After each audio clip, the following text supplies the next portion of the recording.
एक कबूतर और एक बिल्ली ने मिलकर ईंटों से मेहनत से एक बड़ा सुंदर घर बनाया।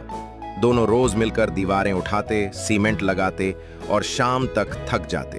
हफ्तों की मेहनत के बाद उनका सपना पूरा हुआ, एक मजबूत और सुंदर घर। लेकिन एक दिन अचानक एक शरारती बंदर बुलडोजर लेकर आया और उनके घर को तोड़ डाला।